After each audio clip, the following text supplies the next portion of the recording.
Welcome, everyone, to the Real Whovians cast, episode 652. I am your host, Matrix Lord 212, and I'm with Connor Farley. What's up, Connor? Shit. What's up, David? Hey! Okay, so go ahead, Connor. I know you have a lot to say. Yeah, this is like the most ridiculous storm of information we've had yet, to be quite honest, because at midnight, Blog to Who revealed loads and loads of stuff about every single episode this series that I think we're practically spoiled out now, because I don't think there's any more we can learn. I'll go through the information. First of all, the titles of episodes 7 and 8 are Invasion of the Zygons and Inversion of the Zygons. I didn't know what inversion meant, so I searched it, and it actually means to reverse something. Okay. So maybe Osgood's death. Cool. Gets and we learn in episodes 1 and 2, The Magician's Apprentice and The Witch's Familiar won't be getting a cinema release because they want to show the different parts, the two parts, on separate weeks because of the massive cliffhanger that we're going to be getting at the end of The Magician's Apprentice. It's supposed to be humongous. Wait, you're talking about the Witch's Apprentice. Sorry. I mean, The Witch's Familiar. Yeah, The Witch's Familiar. Is the beginning first two-parter. It's the second part of the first. So there's a cliffhanger leading into the next batch of episodes? No, there's a cliffhanger at the end of The Magician's Apprentice leading into The Witch's Familiar. Really? Yeah. So it's I think there's literally going to be a cliffhanger at the end of every two-parter. Right. No, wow. End, middle. I don't think that's a good thing. I don't think having too many cliffhangers is a good thing, because then you come to expect it. Regardless of the content of the cliffhanger, whether the cliffhanger is good or bad, if you keep making this your whole shtick, that for this whole season every two-parter is that every first part of the two-parter is gonna have a cliffhanger, what the heck? I freaking love that. That's gonna be the greatest. Even Moffat. Oh my God! In Doctor Who history. It is, from what you've told me. I can't wait for you to say the rest. But this is like Christmas for me. It's like everything that Matrix Lord wants is basically gonna happen this season. Freaking beyond happy, beyond belief. Oh my God! This season's gonna be like the greatest freaking season ever. Yeah, it's like literally the most insane setup I've ever seen for a series ever, to be quite honest, because it is just ridiculous. I'll go through all the rest of the information. I'm so glad they listened, finally. Yeah, it's quite honestly ridiculous. What else? There's so much that it's impossible to... just take it slow. The Magician's Apprentice and The Witch's Familiar will also feature a snake made of other snakes. Come again? What, the Mara? A snake made of other snakes. I think if you think of what a snake is metaphorically, it's something or someone. Someone can be a snake. Like, I would describe Missy, in a sense, as being a snake. She kind of has those, you know, in her personality, she's kind of a bit like a snake. She kind of creeps up and she's kind of slithery and stuff. I think it's referring to Davros, personally, but who knows? Yeah, I can't wait for the Doctor to mess up and save Davros by accident and then have a worse timeline without the Daleks, but I can't wait. Yeah, I don't get that what that's about, so that'll be fascinating too. Which we called that early on. Yeah, like we did. Again. Nothing really new about episodes 3 and 4. Nothing new about the girl who died, the woman who lived. Invasion of the Zygons and Inversion of the Zygons is part set in Mexico. So we'll be seeing a new setting, in a way. Episode 9. Now, we didn't know an awful lot about this, and we speculated that it was about the Sandman. It seems like we may be wrong, because the episode is supposed to be, I'll get the quote. Wait, before you say we're wrong, all right? Well, we could. Is it possible? Wait a minute. Is it possible that you told me Capaldi ran off set, right? Yeah. Could it be possible Gatiss threw the script in the garbage and rewrote a script overnight, and then so get through the story. Right. He pulled the script out of his ass. All right, let's just hear this amazing thing you told me. Right. The episode is supposed to be a special story that will feature only old phone and camcorder footage showing the Doctor's followers filming their attempts to fight a monster. What? Have you ever seen the film? Have you ever seen the film Cloverfield? Oh God, it's gonna be a found footage episode. Oh, shoot me now. It's gonna be a bit like that.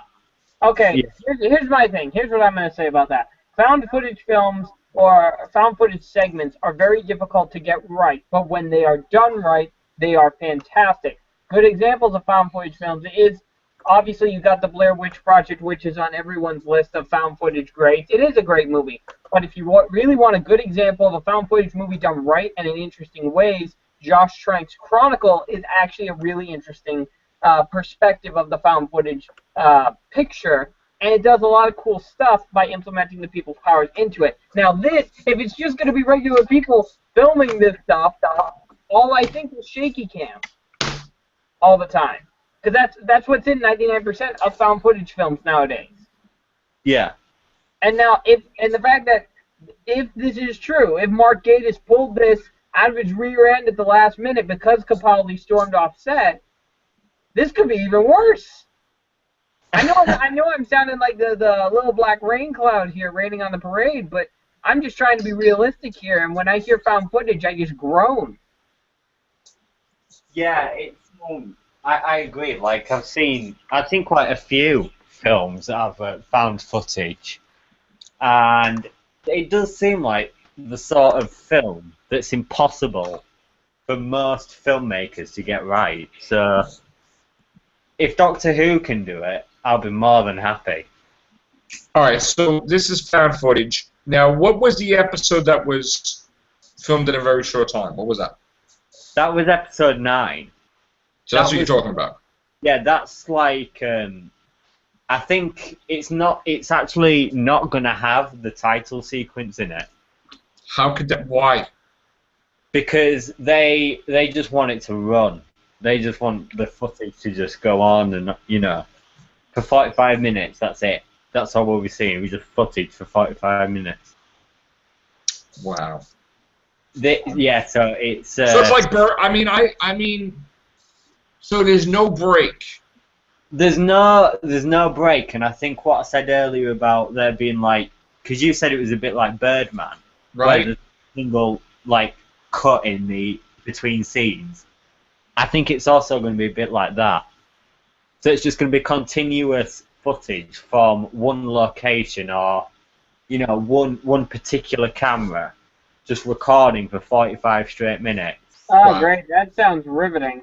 Wow. Without like any, Well, there was tricks with Birdman. With Birdman, what they did was they did so many things together, and then they did a thing where you're looking up at the sky, and it looks like the sky is getting darker, and then they had a break at least to just go on for a while again. Like at least like they made it like the day turned to night, and then they went into it. That was the way that they had their break, but there wasn't really that many breaks at all. So yeah. That explains why it was filmed in such a short time. It only took like 2 or 3 days, I'm pretty sure. Well, I thought you said it was a day. It might have been a day, but I mean, like between I knew about the read-through and then from the episode finishing filming, it was 2 or 3 days. So is this to do with the episode that Capaldi ran off set? Yeah, this is Gatiss' episode. Okay, so something happened. He had to do some massive changing, and then boom. Well, All right. yeah. I mean, actually now I can see probably why he did walk off set, because if you read something like that, then it must be difficult to get your head around. Because that is completely. That's hard. Yeah. Yeah, they've never ever even attempted anything like that before in Doctor Who, not in the slightest. So I don't blame Capaldi for being maybe a bit apprehensive about it. Yeah, that. I think though, and I'm gonna call it that episode could probably be the worst of the season because you know the opinion I just gave on found footage. That's not just a small minority. The large minority of moviegoers don't like found footage films. I don't like found footage films, but I don't know how this would be with Doctor Who. Well, I mean, now before people in the comments go and say, "Oh, the first Paranormal Activity was good," yes, and the rest of them were crap. So your argument's invalid there. All right. Well, I mean, let's go to the next episode you should talk about, Connor. Yeah. Episode 10 is going to be about Invasion of Invisible Streets. And it sounds like another Flatline-esque episode to me. And who's in there? The Boneless are coming back? Sorry? You think the Boneless are coming back? No, it's going to be something that's obscure, like Flatline. Something that's completely mad and we've never seen before. Well, who's writing that episode? Sarah Dollard. Hmm. She's new. This is her first time, so. Well, I think new talent should be writing Doctor Who, because I mean, look where Flatline went. That was fantastic. Right. What's up, IT? Hey, I guess you couldn't wait for a couple of minutes, huh? Well, it wasn't a few minutes. It was. I know you're going to do it like a half hour from then, so we just decided we were going to do a cast. So, yeah. All right. So that episode? Go ahead. Right, and then episode 11. Now this, I'm super fucking happy about this because finally we might be able to see more of Capaldi's Doctor where it's not Clara interfering. Because episode 11 is just Peter Capaldi. And Is he in the TARDIS the whole time? No, he's not even in the TARDIS the whole time. We don't see, and when I say it's just Peter Capaldi, I don't mean just without Clara. I mean, there's not even any guest cast. It's just him for 45 minutes. The whole episode is just Peter Capaldi talking to himself. Yeah, just him. And actually, that's the episode where it's multiple versions of himself. That's the episode. Yeah, that's that one. So, basically arguing with myself. Okay, that episode I'm actually really happy about because I think then we can get, maybe, ignoring the whole controversy about ghosts of doctors and whatever, I really think this will allow us to dive a little deeper into Capaldi's Doctor and show how different he is from others. Right. Because everyone thought season 8 was hit or miss, but I think that episode could definitely prove going into the Doctor and show what makes him unique in his own right. Right. Yeah. Did you actually hear about that theory that Into the Dalek really was just about when at the end when Rusty told Capaldi that he was a good Dalek, they said Into the Dalek actually meant like Into the Doctor, where we got to see what was inside the Doctor. Well, yeah. I mean, that's the meaning. It was into the Dalek, not necessarily into the Dalek, but inside the Dalek, his emotions, his feelings, what he experienced, whatever. That's what we saw. So, into the Dalek. All right. So, multiple timeline Capaldis or whatever. In one episode. Different versions.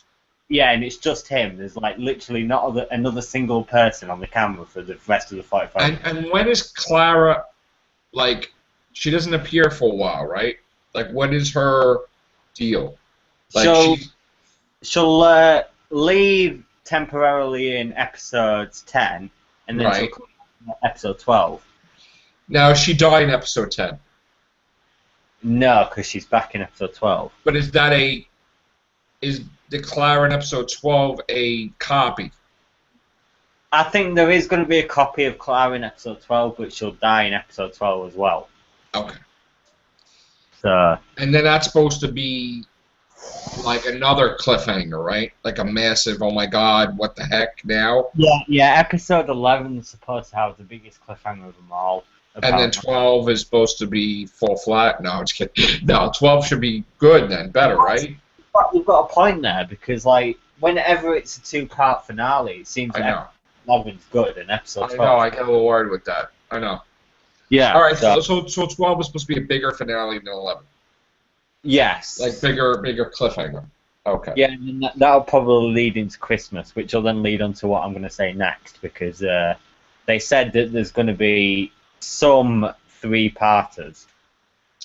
Okay, so now explain that. Where are the three-parters? I don't know where the three-parters are. I think that there's one on episode 11, 12, and Christmas. But I don't know where the other... What did I say? Yeah. What did I say? You said exactly that. It's going to be on episode 11, 12, and Christmas. Okay. But I don't know where the other one's going to be. Right. That might be the only one. I mean, but he did say some, so I assume that that's going to be more than one. See that a lot of people talk some smack, but we call a lot of stuff on these shows here, man. I gotta say, I mean, I've seen a lot of nonsense comments and whatever, but they get really pissed when they find out that we're right, like, most of the time. So, you know, and that's the whole team here, okay? We predict a lot of stuff, and we get it right. So, you know, give us props, man. That's all I gotta say. Yeah. What else have we got then? Yeah, three-parters we've got. Oh, I wanted to talk to you about something. We were talking off here. Yeah. We were talking about the ghosts, right? Yeah, the ghosts. Yes, and I was saying to you, well, what did Rassilon say?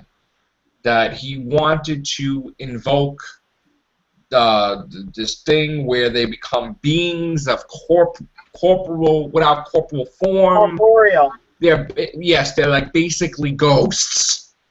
So, is it a thing where they actually get to that point, or maybe they decide they're not going to do it, and then Missy forces them to become ghosts, and then they just stuck where they can't, they never die, and they're like in agony, that they're just forever ghosts? I mean, that's the thing. Is that what the thing is? That Rassilon's whole plan becomes a reality, and they just gave all their regeneration cycles to the Doctor, because that's it. I mean, is that possible? I kind of just hate Rassilon on principle for what he tried to do in the end of time, so, yeah, right. I really hate that guy. Even though, wasn't he played by Timothy Dalton? Yes. Another thing is, could the rumor of Roger Moore appearing be true, where he was going to play Time Lord as well? I mean, I remember hearing that here and there a while back. Could that be a surprise? Well, get Sean Connery, Well, Sean Connery can't really, you know, I heard bad things, like he's not doing that well, but... Yeah, he can sit there, can't he? And, I mean, Roger Moore, could that be like the massive finale, that he's just the one that gave the Doctor the regenerations or something, or whatever?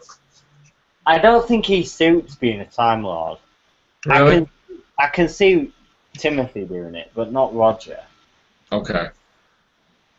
But, yeah, I think that's just a fan theory of what they want. Well, I gotta say that it's like my Christmas list came true. I got my three-parter that I wanted for the 11, 12, and Christmas special. I got more interaction, sort of like I wanted an episode where we got to see the Doctor. What does he do? Where does he sleep? What does he do? You know, like when he's by himself. You know, because I'm glad we got to see that. Or we're going to see that, I'm sorry. Talking future tense. We get to see Capaldi bounce off himself. And it's not all going to be about Clara, which is exciting. I mean, She's not even in some episodes, which is really exciting. Could Maisie Williams be in 3 episodes, Connor? I hope she is. Could she appear in the finale, maybe? Maybe, yeah. In a brief cameo or something, yeah. Okay. So it looks pretty grim for Clara, right? Is she dying? I mean, I think she's definitely leaving. She's gonna die. I understand leaving, but I really have a hard time with the dying part. Yeah, I don't really want her to die. Okay. Well, no one wants a companion to die. Well, you know. Yeah. There were some companions that just. But anyway. Also, one last bit of information. The Jadoon and the Hath from the Doctor's daughter are going to make a brief cameo as well. Yay! And the Doctor's daughter did appear taking a picture with the Polly on the TARDIS phone, which made no sense because maybe it's part of the episode because it was on the TARDIS phone. I think that they're going to be on the Shadow Proclamation ship in the first episode. Because we know that the Jadoon are like the police, aren't they? So they're with the Shadow Proclamation. And we saw the Mission Dalek thing where the Doctor's without his TARDIS. That is weird, how he landed on Skara without a TARDIS. But in the promo image, we saw him with the TARDIS. Hey, Joe, you should do those Mission Daleks. Come on, you should do it. No. Come on. So, well, I mean, you are a very creative individual. So I think if anyone on this cast, besides Connor, because I can't do a Doctor Who episode for crap, I'd love to see you do one. Well, here's the thing. This is not the first time that's happened. The Ninth Doctor was beamed off his TARDIS, as well as Rose, as well as Captain Jack. So someone could have had a transmat powerful enough to bypass the TARDIS shielding, like in Series 1, which the Daleks did. So, if the Daleks did it in Series 1, and this is going to be Skaro and whatever, yeah, it could be done. He's taken away from his TARDIS, and then, but the thing is, where's the TARDIS going when he's taken off him? I hope it's not in space, because then it's got to land in the nearest planet of origin, or the nearest planet that's closest to it, or the nearest, hard surface. That's what it's supposed to do when it just gets abandoned or whatever. And I guess Missy's with Clara. Yeah, so Missy would probably have to pick him up. I have no idea what Missy's doing this series, to be quite honest. I know that she's in the first 2 episodes, but other than that, then I don't have a fucking foggiest. Is there going to be a scary scene in the last episode where, like she's just talking to him, she's like, well, I killed them. I killed them all. And he's just like... Who he talk? Like Missy just tells him, yeah, I just killed them. Like, I killed them all. Like, all the time as everybody. And he's like, I turned them into ghosts. That's what Rassilon wanted. Because at the end of the time, they're blasting each other. I mean, the Master's blasting Rassilon. So, the Master won. He's like, yeah, you want to do this? All right. Flips the switch, and then they're all freaking ghosts. And he's chilling in Gallifrey. I mean, that's big, That could have happened where just before they became ghosts, Rassilon did something and turned her into a woman. As he's regenerating. Yep. I think she would have probably killed Rassilon. I have no doubt that Rassilon was probably dead after the events of the end of time when the Master was blasting him.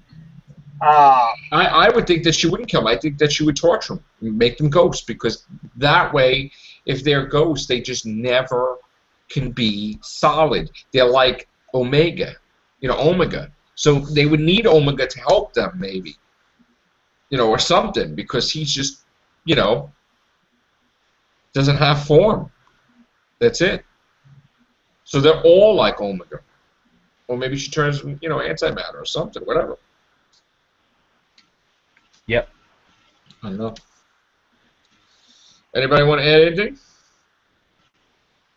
It's gonna be a fucking mad series, I'm sure. Jesus. Yeah. I got 3. something to report on though. When if you don't have any more, Well, no, I mean, go ahead. There's stuff to talk about, but well, I don't know if you heard, but apparently Haley Atwell or yes, I was sharing that everywhere. Yeah. yeah, Haley Atwell, or to those viewers who don't know her, Agent Carter from Captain America: The First Avenger, has expressed interest in wanting to play the Doctor, Right. which I But like Haley Atwell as an actress, but a Doctor? No. well, it seems that the moment she said that, everybody wanted it. Well, no, because you know why? Here's the tough thing. I have massive respect for Haley Atwell. I think the role of Peggy Carter is probably one of the best that she's ever done. It's a role that I deeply enjoy watching her play. But here's the thing. We live in a very politically correct world where, of course, everything has to be, equality, equality, equality. And the fact that Doctor Who has been the Doctor has been a guy for over 50 years, people are going to be like, no, that should change. There should be a woman doctor, which, in the future there might be. But then once it becomes a woman doctor, it's going to stay like that, and they're never going to change it. No, that's not true. That's not true at No, all. He would become No, a that's woman, and then he would immediately become a man again.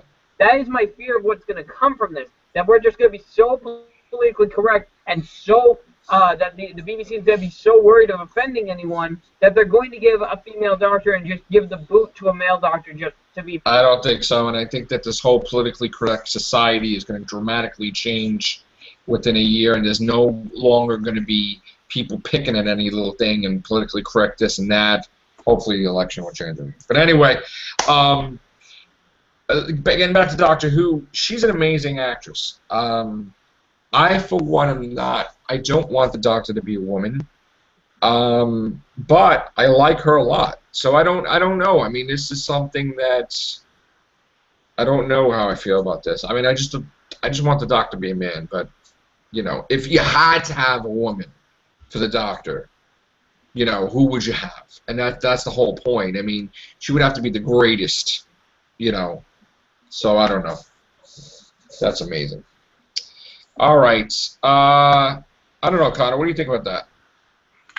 I've never seen her in anything before. I only found out today that she plays Agent Carter in Agent Carter. If I had to pick a female Doctor, I'd say Helen Mirren. But every British person would say that because she's like so popular over here. I'd say her, but I don't want a female Doctor either. So my opinion is invalid, to be honest. Well, I mean, not that's invalid. I mean, everybody wants somebody different.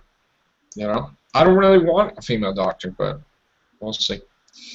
You know what? Again, after all the stuff that was said, I'm very excited about the choice that Capaldi will have to make. That the fourth Doctor, decided the right choice not to, alter like the timeline for the Daleks and their beginnings with Davros.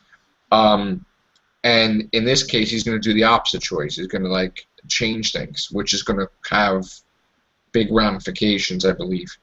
So I'm excited about that. I'm excited about the Fisher King. I don't know if the Sea Devil's in it. That would be great. I'm excited about Maisie Williams' character, the fire-breathing thing, the state of Clara's well-being, her mental capacity, her mind. Is she going nuts? Does she think she's the Doctor? I mean, she's really having a breakdown in that sense where she wants to die, or she has no purpose to live, or Danny Pink is gone. I mean, all these different things. I mean, what's going to happen with that is who's going to kill Clara Oswald? That's the thing. And I have a feeling it's going to be tied with Davros or the Daleks, because it would be, she died as Oswin, as a Dalek, it could be tied in with that, You know. So imagine if Davros is the one that killed her. Not that, because we talked about Dalek exterminating her, but what if it's Davros himself? well, that's what I said. I think I said this to Connor earlier. You know, if anybody's going to kill her, it's going to be somebody huge. You know. So, yeah, like who could kill the Impossible Girl? Well, they all could, but I mean, she outsmart. See, that's the thing. When I was telling Connor the other day, I was like, you know, she outsmarted the Cybermen. You know, but the Daleks would just blast her. So it's like she wouldn't really be able to do what Rose Tyler did and Mickey and all that. They would just, you're done. You're annoying. You know, they would look at their data banks and saw that she outsmarted the Cybermen. They would just blast her. Yeah, the thing that Rose had over the others, what was it that Rose, that they needed her to activate? What was it? The Genesis arc. Right. I love Rose Tyler. She's a great companion. I disagree. We're not going to get into that now, but I'll agree with you on one thing though. They would blast her because the only reason they would keep any human alive is if the human was useful to them. But seeing as how Clara serves no purpose at all. Right. All right. On that note, again, I'm very excited about Series 9. Everything about it right now. You know, the other day I was upset and I was like, why don't they explain everything?